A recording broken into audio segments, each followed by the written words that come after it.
25 mwezi ukiwa ni wa 6 mwaka 2025 ndiyo siku ambayo maandamano mazito yaliweza kuonekana moja kwa moja katika taifa tukufu la Kenya. Na hivyo basi watu zaidi ya 10 waliweza kuuawa au kupoteza maisha yao baada ya wao kuweza kupigwa na risasi, huku zaidi ya watu 400 wakiweza kuzidi kuendelea kupokea matibabu katika hospitali tofauti tofauti hapa nchini Kenya. Lakini kuna kitu ambacho nimeweza kukutana nacho asubuhi ya leo, nikasema lazima niweze kuja kukufahamisha ili kwamba uweze kujua ni kipi kizito hiki ambacho wanasiasa wetu wameweza kuanza kukizungumzia ambacho kinagonga vichwa vya habari. Kabla sijaweza kukuelezea msamaji wangu, ningependa sana, iwapo ni mara yako kwanza kupatana na sura hii, iwapo ni mara yako kwanza kupatana na video hii, tafadhali like video hii.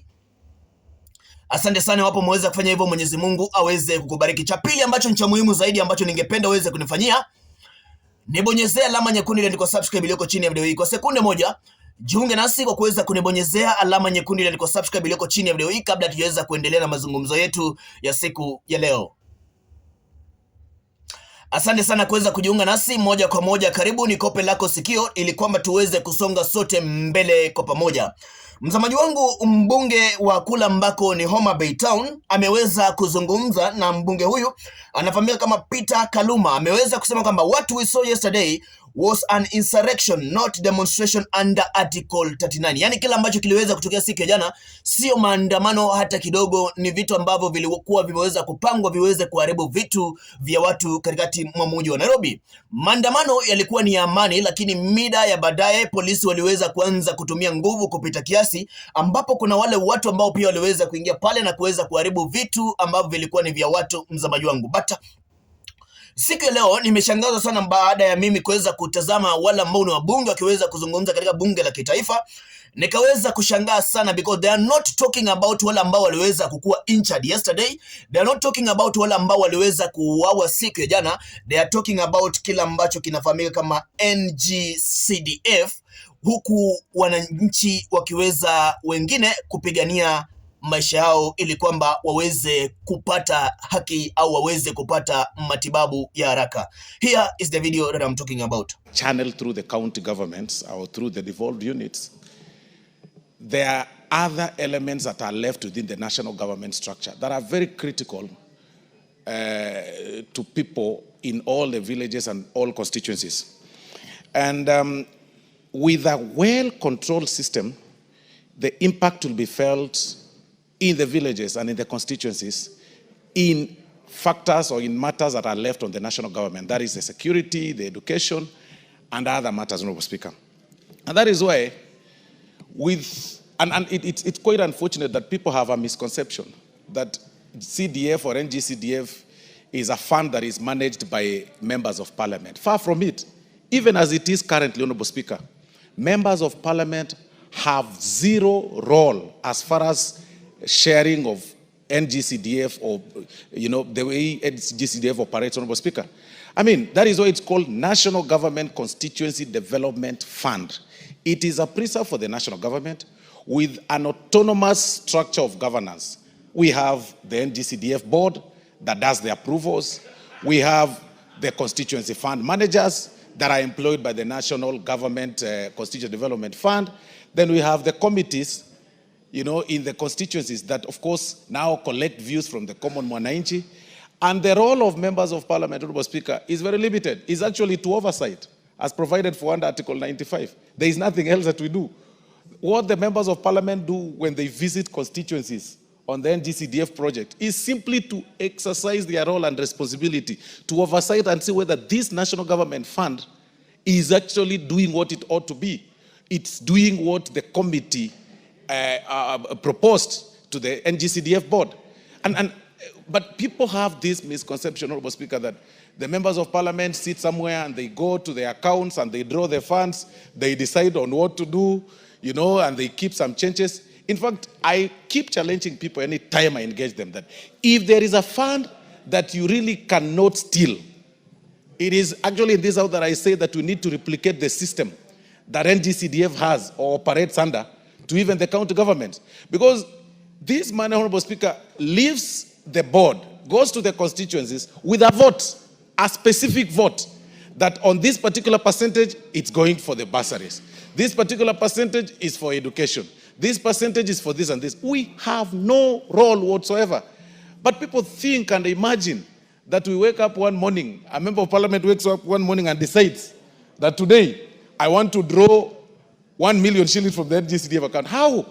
It is not possible. It is not practical. You cannot do that. What we do is to oversight. And what we are proposing here, Honorable Speaker, it is to have these funds now entrenched in the Constitution so that the people can feel it. Honorable Speaker, when you compare, and I've always said this, when you compare resources, when you compare the resources that are sent from the national government or through the devolved units and then NGCDF, you will realize, Honorable Speaker, that when you pass through the constituencies, every project done by NGCDF is visible. You see it. You see it. You can actually count and say, it has bought this school bus.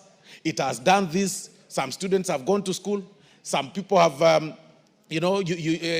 we have now police stations. We have, in fact, Honorable Speaker, some even do, like I saw Nairobi, Honorable Speaker, my former colleague, a member of this house, who left this house in the last regime, Honorable Speaker, was actually doing even swimming pools in Nairobi schools. And students have competed and even gone international through the swimming classes that they learned because the structures have been built. So, Honorable Speaker, this is the fund that is felt by the common mwananchi. When you compare every devolved fund, every fund that has left the national government, you will realize that this fund, Honorable Speaker, is so visible. And that is why some very weird quarters, Honorable Speaker, are viciously fighting that this fund does not get to the common mwananchi because they know that when it gets to the common mwananchi, they'll have no grasp. They'll have no ground to stand against, because people tend to fight for, they tend to oppress or suppress people so that they can be able to use them for their own ulterior motives, Honorable Speaker. But when this fund goes to the public, Honorable Speaker, it helps a lot. It elevates education. It's felt by the common mwananchi. And Honorable Speaker, I am a living example, personally. Let me not play the whole video, lakini msamaji wangu ni video ambayo inazidi kuonyesha wabunge wakiwa katika bunge la kitaifa talking about NGCDF, huku msamaji wangu wananchi ambao waliweza kuwapigia kura miongoni wao bado wako pale hospitalini wanazidi kupigania maisha yao. Let me just be honest with what is happening and what we saw yesterday on 25th. Msamaji wangu ni kwamba ingekuwa ni polisi au mwanasiasa ameweza kupata ile ambayo ni injury, siku ya leo the whole nation, the bunge ingekuwa inazidi kuzungumzia kila ambacho kiliweza kuwatendekea. But as a mwananchi ameweza kupatikana na kila ambacho ni kuuawa, mwananchi ameweza kukua mbaya, amekuwa injured, it is not something important to them. But I can actually and definitely tell you without any fear kwamba there are only few leaders, few MPs, few governors, few senators who can stand and talk about what mwananchi is going through. But the rest, they don't care. The rest, they don't care. Na msamaji wangu, hii ni kitu ambacho kwa kweli tunafaa tuweze kukiangazia, manake sisi kama taifa, we as a country, if we will keep on, if this what is happening will keep on happening, indeed our country will go into shima ambalo kutoka itakuwa ni ngumu sana mtazamaji wangu. The reason I'm saying that, remember last time the former president, who is actually the president, former president Uhuru Muigai Kenyatta, the retired president, aliweza kusema kwamba youths, it's the high time you rise up, you wake up, you talk and you speak and you fight for your rights, because if you don't talk now, one day, one time, we will come to regret. We wish we did it later. We wish we did it earlier. Na hivyo basi, ndicho kitu ambacho kinazidi kuibuka, ndicho kitu ambacho kinazidi kuendelea. Sikiweza kumalizia, nina swali moja ambalo ningependa niweze kukuuliza. Siku ya leo ni siku ambayo msomaji wangu imekuwa ni the constitutional of, imekuwa ni mambo ya kiumingi yamekuwa kiweza kuzidi kuendelea, ambapo pia Rais William Samoei Ruto, President Ruto has signed the Finance Bill 2025 and Appreciation Bill 2025 into law. So hiyo imefanyika siku ya leo tarehe 26 mwaka 2025 mwezi wa Juni mzamaji wangu. So mambo ni mengi ambayo yanazidi kuendelea. Swali langu likiwa limeweza kusalia ni je, Unadhani kwamba wale ambao waliweza kuaga siku ya jana haki itaweza kupatikana haki yao? To be honest, according to you, unadhani wao watu wataweza kupata haki?